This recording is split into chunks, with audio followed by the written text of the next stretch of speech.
Welcome student, गणित YouTube channel में आप सभी का स्वागत है। मैं जीके माहौर आपको सभी क्लासेस की मैथमेटिक्स पढ़ाता हूं और यहाँ पर हमारी सभी बीएससी के कोर्सेज की जो मैथमेटिक्स क्लासेस है स्टार्टेड है, जो 1 बाय 1 वीडियो अपडेटेड हो रही है। तो आप वीडियो में बने रहें, जिससे आप जिस भी सेमेस्टर के एग्जाम देने वाले हैं उसी से रिलेटेड सारे वीडियो देखते रहें।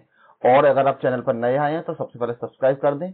और चलिए सेकेंड सेमेस्टर की जो हमारी एक्सरसाइज चल रही है रैंकोमेटिक्स चल रही है, तो उसको स्टार्ट करते हैं। तो देखिए रैंकोमेटिक्स जो आपकी सेकंड सेमेस्टर की है उसमें आज का हमारा टॉपिक है। यहाँ पर सबसे पहले मैं आपको एक इंपॉर्टेंट इन्फॉर्मेशन बता देता हूँ। जो भी हमारे सोशल मीडिया प्लेटफॉर्म है आप यहाँ पर संपर्क कर लीजिए। आपका टेलीग्राम चैनल है, हमारा व्हाट्सएप चैनल है हमारा, और आप चाहें तो डिस्क्रिप्शन में आपको वेबसाइट का लिंक मिल जाएगा, वहां से भी जाकर आप फ्री ऑफ कॉस्ट जो पीडीएफ है वहां से डाउनलोड कर सकते हैं।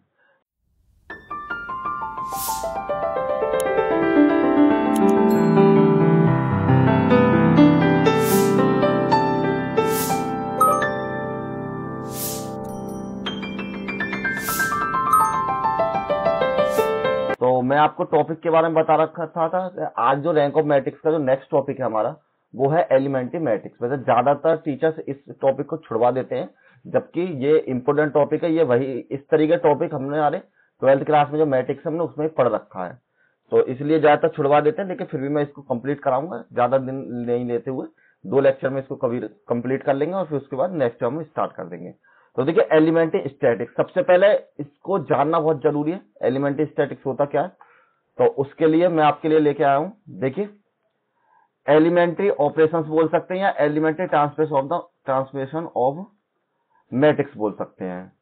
तो यहां पर दे रखा है एन एलिमेंट्री ट्रांसफॉर्मेशन या फिर ई ट्रांसफॉर्मेशन के नाम से भी इसको जानते हैं, is an operation of any one of the following types. कि आपके किसी भी एक मैट्रिक्स में जो ऑपरेशन लगाते हैं, मतलब अलग अलग तरीके के प्रोसेस लगाते हैं, तो उसमें 3 प्रोसेस आपके इंपोर्टेंट है। वो कौन कौन से?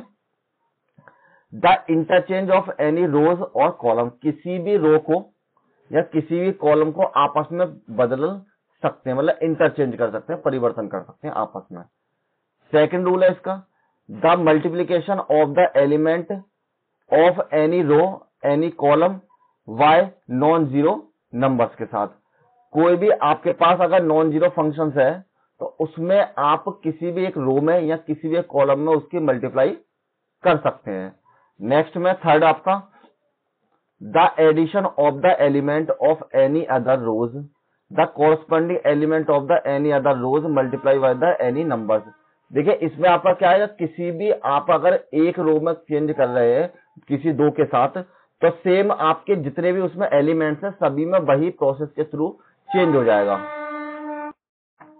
देखिए जैसे एग्जांपल के तौर पे हम जो फर्स्ट कंडीशन है उसकी बात करते हैं। मान लीजिए हमारे पास मैट्रिक्स है A1 A2 A3 V1 V2 V3 and C1 C2 और C3। ये हमारी कोई मैट्रिक्स है जिसमें 3 ऑर्डर और 3 कॉलम्स है। तो ये कह रहा है किसी भी एक रो को या कॉलम को आप इंटरचेंज कर सकते हैं। तो मैं आपको कोई भी एक कॉलम को चेंज करके दिखाता हूं इंटरचेंज। तो मैं यहां पर ऐसे लिख सकता हूं C1 C2 C3 और V1 V2 और V3 और यहां पर A1 A2 और A3 के बराबर। यहां पर मैंने क्या किया, C1 को इंटरचेंज कर दिया C3 के साथ, जैसे कि इस वाली वैल्यू को यहां पर चेंज कर दिया और इस वैल्यू को यहां पर चेंज कर दिया। तो इस तरीके से आप चेंज कर सकते हैं। नेक्स्ट में आपको अगर किसी एक एलिमेंट की मल्टीप्लाई करनी है सेकंड कंडीशन के लिए, जैसे मान लीजिए कोई भी एक वेरिएबल आपको बी यहां मान लीजिए के दे रखा है, जिसकी आपको मल्टीप्लाई करनी है A1 A2 A3 V1 V2 V3 और C1 C2 और C3। तो आप जब इसकी मल्टीप्लाई करेंगे चाहे तो किसी भी एक प्रॉपर रो के सभी एलिमेंटों में करेंगे या फिर एक कॉलम के। तो हम क्या करते हैं, इसमें रो के सभी एलिमेंटों में मल्टीप्लाई कर लेते हैं। के A1 के A2 और के A3 के बराबर, यहां पर V1 V2 V3 C1 C2 C3। ये मैंने प्रॉपर जो मल्टीप्लाई कर दी, किसी भी एक रो में आपके सभी एलिमेंट में, एक रो के सभी एलिमेंटों में मैंने मल्टीप्लाई कर ली।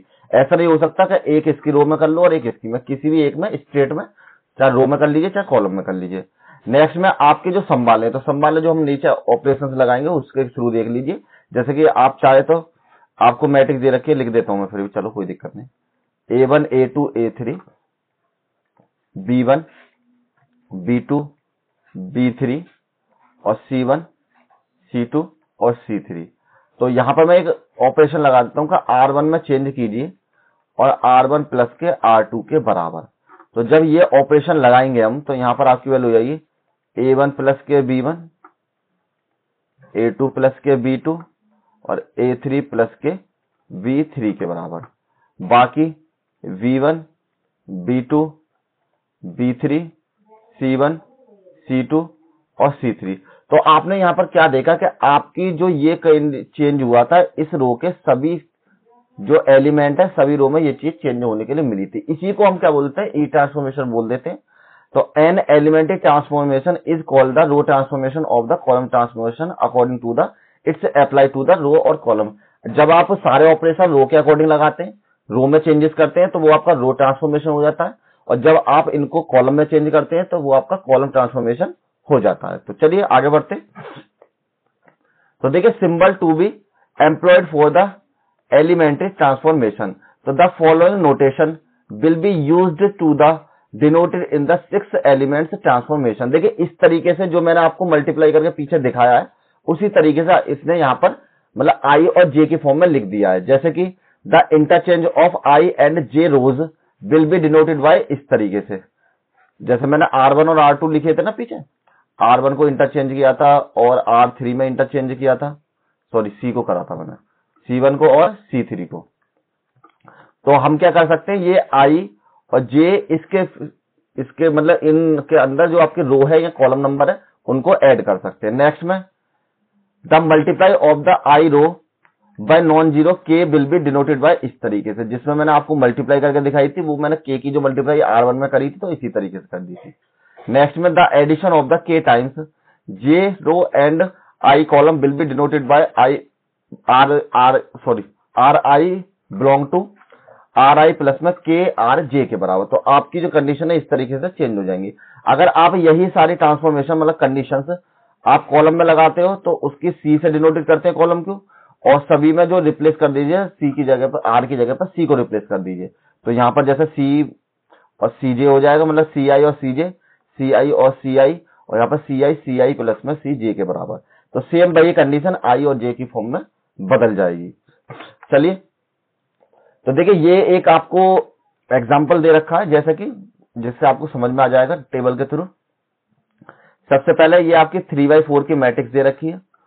तो it is quite obviously that is the matrix B is obtain the A by the elementary transformation, और A can be also obtain the B elementary transformation of the same type. क्या आपको इसी तरीके के मतलब 3/4 की ये है और 3/4 की ये भी एलिमेंट है, मतलब मैट्रिक्स है। तो देखिए, हमने पहले में क्या ऑपरेशन लगाया, R2 में चेंज किया, R2 प्लस में 2R3 के बराबर। कहने का मतलब है R2 में चेंज किया तो आपकी वैल्यू है R2 प्लस में 2R3 के बराबर।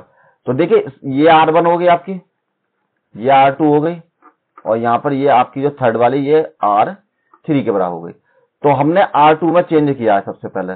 तो R2 में क्या चेंज किया है कि R2 वाला पद, तो इसकी जगह 2 लिख लिया मैंने, 2 मल्टीप्लाई में R3 वाला पद, तो यहां पर 3, तो ये आपकी वैल्यू 2 प्लस में 6 बराबर आपकी वैल्यू जो है 8 के बराबर। मतलब R2 की जो वैल्यू चेंज हो जाएगी यहां पर, ये आपकी वैल्यू 8 के बराबर चेंज हो जाएगा R2 वाला पद। तो यहां पर देखिए ये चेंज 8 के बराबर ही हमने कर दिया है। नेक्स्ट में 5 के साथ लेना, तो 5 प्लस में, क्योंकि आपको रो के सभी एलिमेंटों में सेम ऑपरेशंस लगाने हैं, तो 5 प्लस में 2 मल्टीप्लाई में 7, तो 5 प्लस में 14 और बराबर 19 के बराबर। तो R2 में जो चेंज किया हमने वो आपको हो जाएगा 19 के बराबर। सिमिलरली यहां पर 6 में चेंज किया तो 17 के बराबर। जैसे ऑपरेशन इसमें लगाए मैंने पहले एलिमेंट में, दूसरे एलिमेंट में, उसी तरीके तीसरे में लगा लीजिए, और उसी तरीके से आप जब चौथे में लगा लेंगे तो आपके ये चेंज हो जाएगा। तो आपका ये ऑपरेशन लगाने के बाद हमारी मैट्रिक्स में जो चेंज आया वो यहां पर मिल गया। इसके बाद नेक्स्ट में if we apply the element transformation R2, यहाँ पर R2 माइनस के 2R3 को हम माइनस करते हैं तो आपकी जो मैट्रिक्स है वो क्या देखने के लिए मिल जाती है, तो वो कर लेते हैं। जैसे मान लीजिए ये आपकी मैट्रिक्स अब आपकी इसमें परिवर्तन हो गया, तो R2 में चेंज करना है और यहां पर ऑपरेशन लगाना R2 माइनस के 2R3 के बराबर। तो R2 की वैल्यू 8 माइनस के 2 मल्टीप्लाई में 3 के बराबर। तो जब आप इसको चेंज करेंगे तो यहां पर 8 माइनस के 6 और बराबर जो आपकी वैल्यू हो जाएगी, ये आपकी वैल्यू हो जाएगी 2 के बराबर। तो आपको जो चेंज देखने के लिए मिलेंगे वो आपको नेक्स्ट मैट्रिक्स में मिलेंगे। तो ये जो आपकी जो नेक्स्ट मैट्रिक्स होगी इस तरीके चेंजेस, तो आपको लौट कर यही पद आपको मिल जाएंगे। कहना मतलब अगर आप इसी ऑपरेशन को दोबारा इस वाली मैट्रिक्स में लगा लेते हो तो आपको लौट कर सेम यही वाली प्रोसेस मिल जाएगी। नेक्स्ट में देखिए, अगेन सपोज फिर से मानिए आप कि we apply the elementary transformation R2 में 3R से मल्टीप्लाई कर लेनी है। तो मैंने क्या करा, जो भी हमारे टर्म थे सभी में मैंने 3 से मल्टीप्लाई कर दी, किसमें, मैट्रिक्स ए में। तो हमारी जो मैट्रिक्स ए थी केवल इसी के सभी पदों में हमने 2 से मल्टीप्लाई कर ली है। तो यहां पर आपकी वैल्यू जब 2 से मल्टीप्लाई करेंगे तो मैट्रिक्स जो ए थी, मैं आप यहां पर एक बार लिख देता हूं, जो ए की वैल्यू थी आपके पास वो थी 1, 4, 2 और 9 के बराबर, और यहां पर आपकी वैल्यू थी 2, 5, 1 और 3 के बराबर, और यहां पर 3, 7, 8 और 4 के बराबर। तो देखिए आपने क्या करा, 3 से मल्टीप्लाई कर दी है, R2 में चेंज करना है और 3 के साथ आपने R2 लिख लिया है। तो आपने जब मल्टीप्लाई करी मतलब इसमें एक एलिमेंट की, तो 3 मल्टीप्लाई जो पहले पद में करी तो 2 के साथ, तो यहां पर आपकी वैल्यू 6 में परिवर्तन हो जाएगा।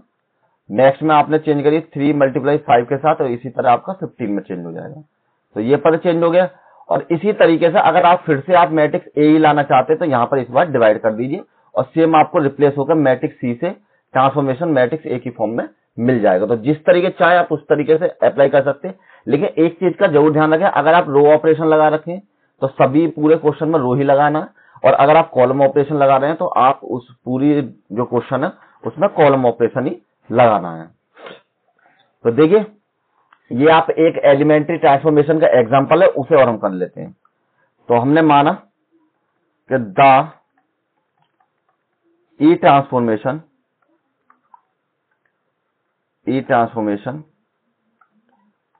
R1 में मैंने चेंज किया, R1 प्लस में 2R3 के बराबर। तो जब मैंने इसमें चेंज किया तो ये मेरी मैट्रिक्स बी की फॉर्म में बदल जाएगी। तो देखिए सबसे पहले तो ये ध्यान रखिए R1 में चेंज करना है तो बाकी के सारे एलिमेंट आपके सेम रहेंगे। तो इसको मैंने सेम लिख लिया और इसको भी मैंने सेम टू सेम नोट कर लिया। तो R1 में मुझे चेंज करना है, तो R1 में क्या चेंज करना है, सबसे पहले R1 को लीजिए, फिर 2 के साथ मल्टीप्लाई आप R3 की कर दीजिए, 3 एलिमेंट की। इन दोनों से मैंने चेंज किया है। तो यहाँ पर 1 प्लस में 6 बराबर आपकी वैल्यू 7 के बराबर, और इसी तरीके से यहाँ पर आपकी वैल्यू 20 के बराबर, ये आपकी वैल्यू 10 के बराबर।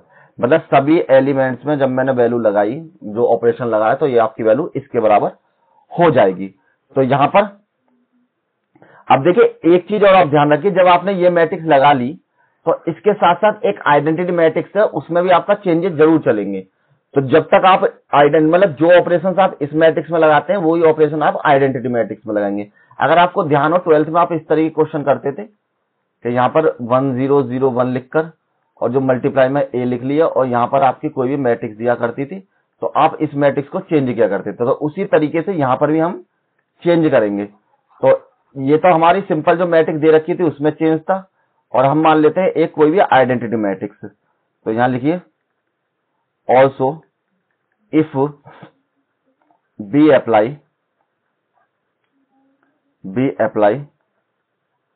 द रो ट्रांसफॉर्मेशन जो है हमारी R1 में चेंज किया, R1 प्लस में 2R3 के बराबर टू द यूनिट मैट्रिक्स में, मतलब आइडेंटिटी मैट्रिक्स बोल सकते हैं या यूनिट मैट्रिक्स भी बोल सकते हैं, दोनों एक ही होती है आपकी यूनिट मैट्रिक्स। ठीक है, तो आपकी जो मैट्रिक्स थी I3 बराबर 1 0 3/3 है, तो 3/3 लीजिए 0 के बराबर, तो 0 1 0 के बराबर। यहां पर आपकी वैल्यू 0 0 और 1 के बराबर। तो देखिए यही ऑपरेशन इसमें लगाइए, यहाँ पर ऑपरेशन लगाते हैं। R1 में चेंज करना है आपको, R1 प्लस के 2R3 के बराबर। तो यहाँ पर जब आप चेंज करेंगे तो ये आपकी मैट्रिक्स हो जाएगी, ई ट्रांसफॉर्मेशन में बदल देते हैं। तो R1 की जो वैल्यू आपके पास 1 के बराबर, 2 मल्टीप्लाई बाई 0 के बराबर, तो ये तो आपकी वैल्यू 1 के बराबर ही आ जाएगी। ठीक है, इसी तरीके नेक्स्ट वैल्यू आपकी हो जाएगी 0 के बराबर, और ये वाली वैल्यू आपकी हो जाएगी 2 की मल्टीप्लाई होकर 0 प्लस में 2 मल्टीप्लाई में 1 बराबर 2 के बराबर। तो आपकी जो मैट्रिक्स में जो चेंज मिलेंगे आपको, ये चेंज मिल जाएंगे। ठीक है, तो आपकी जो मैट्रिक्स हो गई वो इस तरीके से चेंज हो गई। अब जब आप इस तरीके से चेंजेस कर लेते हैं तो तब आप इन दोनों की मैट्रिक्स की, इसकी और इसकी मल्टीप्लाई कर लीजिए, या फिर ए के साथ इसकी मल्टीप्लाई कर लीजिए। तो जब आप मल्टीप्लाई करेंगे तो आपको वही वैल्यू मिलेगी जो आपकी यहाँ पर चेंज होकर मिली है, क्योंकि आपने इसमें भी वही चेंज किया है और इसमें भी वही चेंज किया है। तो जब आप ए की मल्टीप्लाई ई के साथ कर देंगे तो आपको यही चेंज देखने के लिए मिल जाएंगे। तो चलिए मल्टीप्लाई करते हैं नेक्स्ट पेज पर। नेक्स्ट पेज पर यहां पर लिखते हैं, देन द ई मैट्रिक्स और ई थस ऑब्टेन्ड इज ई।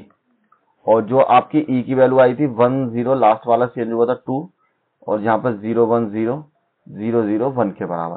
तो आप मल्टीप्लाई कीजिए ई और ए की मल्टीप्लाई। तो जो मैंने आपको बताया था ई ए की जब आप मल्टीप्लाई करेंगे तो आपको जो बी वाली मैट्रिक्स है वो सेम टू सेम देखने के लिए मिल जाएगी, ये वाली मैट्रिक्स। जब आप इसकी मल्टीप्लाई इसके साथ करेंगे तो आपको सेम बी वाली मैट्रिक्स चेंज करने के लिए मिल जाएगी। अब मिलती है नहीं, देखते हैं यहाँ पर। तो ई की जो वैल्यू है आपके पास 1 0 2 0 1 0 0 0 1 के बराबर, और जो आपकी ए वाली मैट्रिक्स थी 1 4 2 2 7 1 और 2 3 और 8 के बराबर। अब इनकी जो मल्टीप्लाई करते हैं इसकी रो में करते हैं और इसकी कॉलम के आपस करते हैं। तो देखिए सबसे पहले 1 की मल्टीप्लाई 1 के साथ कीजिए, तो यहाँ पर आपके लिए 1.1, 0 की मल्टीप्लाई 2 के साथ कीजिए तो 0.2, और 2 की मल्टीप्लाई यहाँ पर 2 के साथ कीजिए। एक मिनट, मैट्रिक्स साइज बदल गई है, यहाँ पर थी 3। ठीक है, तो यहाँ पर जो आपका टर्म था ये आपका टर्म 3 था, तो यहाँ पर 2 की मल्टीप्लाई 3 के साथ कीजिए।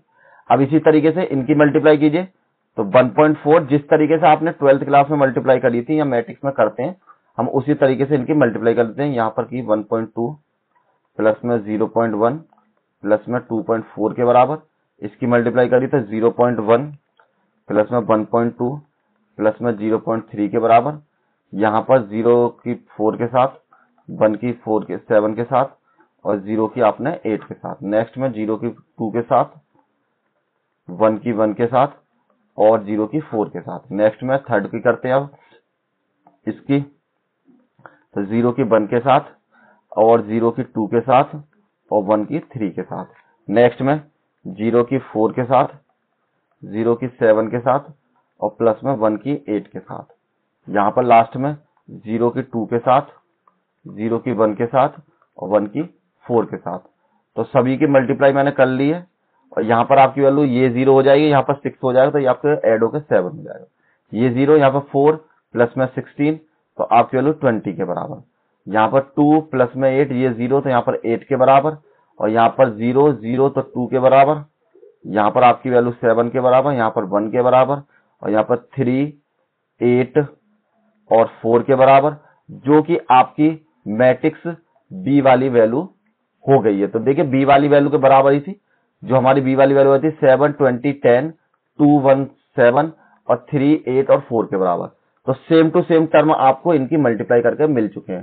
तो क्या है, जब भी आइडेंटिटी मैट्रिक्स या यूनिट मैट्रिक्स से आप मल्टीप्लाई करते हैं सेम ऑपरेशन से लगाकर, तो आपको सेम वही मैट्रिक्स मिल जाती है, जो भी आपकी चेंजेस मैट्रिक्स में होते हैं वही मिल जाते हैं ऑपरेशन के अकॉर्डिंग। तो इसी तरीके के सवाल कुछ और करेंगे, और ये हमारे साथ इसमें इतने ही क्वेश्चन थे। तो नेक्स्ट वीडियो में मिलेंगे और इससे रिलेटेड जो क्वेश्चंस हैं उनको कंप्लीट करेंगे।